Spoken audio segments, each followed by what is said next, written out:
আমিও প্রথম সংসদ সদস্য নির্বাচিত হয়েছি। সংসদে যাওয়ার সৌভাগ্য হয়েছে মহান আল্লাহর ইচ্ছায়। মাননীয় বিরোধী দলীয় নেতাও প্রথমবারের মতো সংসদ সদস্য নির্বাচিত হয়েছেন। সংসদ আপনারা টিভিতে দেখেছেন, সামনাসামনি দেখার সৌভাগ্য অনেকের হয়েছে, অনেকের হয়নি।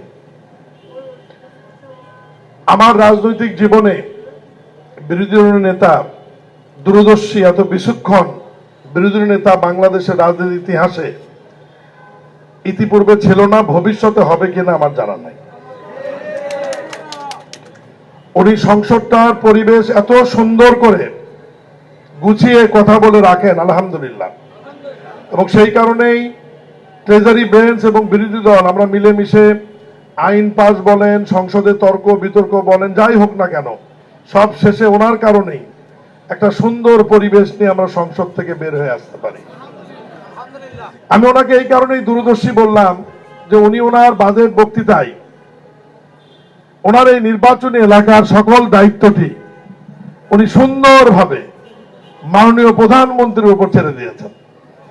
উনি বলেছেন যে আমি বিরোধী দলের নেতা হিসাবে আমার অনেক দায়িত্ব, অনেক কাজ, আমার নির্বাচনী এলাকার দায়িত্বটা আমি মাননীয় প্রধানমন্ত্রীর উপর ছেড়ে দিলাম।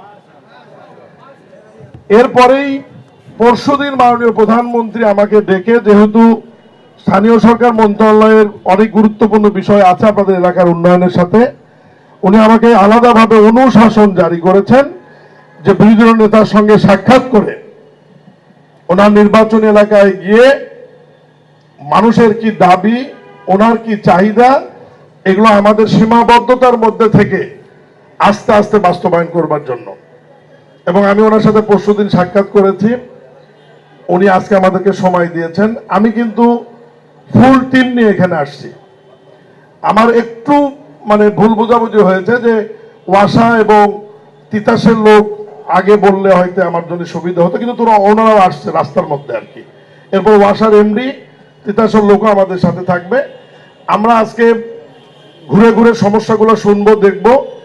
এরপরে আবার এই ফুল টিম আমরা মাননীয় বিরোধী দল নেতার সঙ্গে 2-4 মধ্যে ওনার কাছ থেকে সময় নিয়ে ওনার অফিসে আবারও বসে অগ্রাধিকার কোনটাতে আমরা আগে দেবো, কোনটাতে পরে দেবো, সব তো রাতারাতি করা সম্ভব হবে না।